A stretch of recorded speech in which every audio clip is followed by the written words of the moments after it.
Welcome back to the C plus plus series. So अब हम लोग बात करने वाले हैं रिटर्न स्टेटमेंट के बारे में। तो व्हाट आर रिटर्न स्टेटमेंट्स? तो फंक्शन का ये तीसरा पार्ट है वीडियो का। मैंने वीडियो को इसके लिए अलग अलग पार्ट्स में बनाया है जिसमें आपकी लर्निंग अच्छी हो। तो रिटर्न स्टेटमेंट के बारे में पढ़ते हैं। The return statement is use to exit a function prematurely. ठीक, जब हम लोग का रिटर्न स्टेटमेंट यूज़ होता है तो हम लोग फंक्शन से एग्जिट हो जाते हैं। ठीक, तो रिटर्न स्टेटमेंट का मेन काम क्या हुआ? फंक्शन से एग्जिट लेने का। ठीक, the return statement it can also be use to return a value from the function to the calling code. जैसे कि हम लोगों ने पिछली बार ही देखा था, जैसे हम लोग ऐड कर रहे थे तो उससे कुछ एडिशन की वैल्यूज आ रही थी और वो रिटर्न हो जाती थी। When a return statement is encountered in a function, the control of the programs return to the calling code. ठीक, अब जैसे ही रिटर्न स्टेटमेंट मिलता है, ठीक, हम लोग को रिटर्न स्टेटमेंट मिल गया। अब हम लोग को रिटर्न स्टेटमेंट जैसे ही मिलेगा वो रिटर्न स्टेटमेंट सीधे मेन फंक्शन पे कॉलिंग आउट हो जाएगा और फिर मेन फंक्शन वापस से जो रहता है वो काम करने लगता है। ठीक, रिटर्न स्टेटमेंट पे जैसे मैं पूरा समझाता हूँ तुम लोगों को क्या होता है। हम लोगों ने मेन कोड चलाना शुरू किया। मेन कोड पे लिख के आया इंट रिजल्ट ऐड 5 और 3। ठीक, अब वो 5 और 3 को जब ऐड करने जाएगा तो वो सीधे सीधे कहाँ चला गया? फंक्शन में, क्योंकि वो फंक्शन वहाँ कॉल आउट हुआ था। फंक्शन कॉल आउट में हम लोग अंदर घुसे, अंदर लिखा होता रिटर्न a+b, मतलब 5+3। तो जैसे ही रिटर्न स्टेटमेंट एनकाउंटर्ड हुआ हम लोग वापस मेन फंक्शन पे चले गए। आई होप कि तुम लोग को ये समझ में आया होगा। If the function has a return value type other than void, the return statement must return a value of that type. ठीक, अब ये तो मैंने तुम लोग को पहली वीडियो में बता दिया था कि अगर कोई रिटर्न टाइप होगा तो उसको आप लोग को ध्यान देना पड़ेगा। तो इसके लिए भी मैं एक सिंपल सा कोड से पहले तुम लोग को समझाता हूँ कि मैं बोल क्या रहा हूँ। फिर वापस से पहले हेडर्स इंक्लूड किया, नेम्स प्लेस इंक्लूड किया। ठीक, फंक्शन डिक्लेयर किया। मैं एक और फंक्शन तुम लोगों के लिए डिक्लेयर कर देता हूँ, bool इज ट्रू। ठीक, bool इज ट्रू एंड उसमें ऐड कर देता हूँ मैं इंट w। ठीक, अब यहाँ पे मैं चेक चेक क्या करता हूँ, टू वोट फंक्शन बनाते हैं कि ये वोट कर सकता है कि नहीं।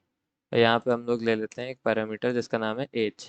ठीक, अब अगर तुम लोग का एज जो है, if your age is greater than और equals to 18, then return true. ठीक, रिटर्न ट्रू। एल्स क्या रिटर्न कर सकते हो? फॉल्स। ठीक, ये दोनों चीज़ रिटर्न कर सकते हो आप लोग, या तो रिटर्न ट्रू या तो फॉल्स। या तो वो उससे 18 साल से कम उम्र का होगा तो वो रिटर्न फॉल्स करेगा, अदरवाइज रिटर्न ट्रू करेगा। और ये फंक्शन है ऐड, वो तो सिंपल फंक्शन है, सम किया और सम को रिटर्न कर दिया। अभी तक हम लोग रिटर्न x+y कर रहे थे, अब रिटर्न सम करेंगे उसको एक वेरिएबल में स्टोर करके। तो चलो ये हम लोगों ने फंक्शन बनाया है, इसको भी कॉल कर लेते हैं। ठीक, इंट रिजल्ट वो बना हुआ है तो int r is equals to to vote, और यहाँ पे वैल्यू डाल देते हैं कुछ भी, 19। ठीक, अब यहाँ पे भी एक चीज़ चेक कर लेते हैं, if r double is equals to 1, क्योंकि रिटर्न तो अगर ट्रू करेगा तो 1 आएगा। तो यहाँ पे सी आउट कर सकते हैं कैन वोट। ठीक, इसको लिख दो। Then the next thing would be else, cout करो, यहाँ लिख दो कैन नॉट वोट। ठीक, ये दोनों चीज़ लिख दो। अब चलो इस कोड को टेस्ट करते हैं जो हम लोगों ने लिखा है। CLS कर देता हूँ पहले, स्क्रीन क्लियर। ये कोड है आप लोग के आंखों के सामने, इसको रन कराते हैं। Result of the addition 8 can vote, क्योंकि मैंने यहाँ 19 डाल के रखा था, 17 डाल देते हैं, वो सेव हो गया होगा। Can not vote. ठीक, तो आई होप कि तुम लोगों को रिटर्न वैल्यूज़ का क्लियर हो गया होगा। अब मैं जैसे तुम लोग को एक चीज़ यहाँ और बोल सकता हूँ, इसको कर दो वॉइड। ठीक, वॉइड कर दो और ये पूरा हटा दो, ये हटा दो, void to vote. And then अगर यहाँ पे ये है तो यहाँ पे डाल दो सी आउट वोट। और यहाँ पे डाल दो सी आउट कैन नॉट। ठीक। अब देखो यहाँ पे ना, a value of type void cannot be used to initialize an entity of type int।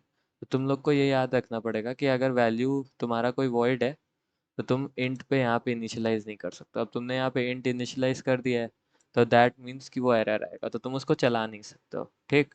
तो ये एक बहुत ही इंपॉर्टेंट चीज़ थी, मैंने तुम लोग को चेंज करके दिखाई जो कोड में। ये कोड ऐसे ही हो जाता है। ठीक।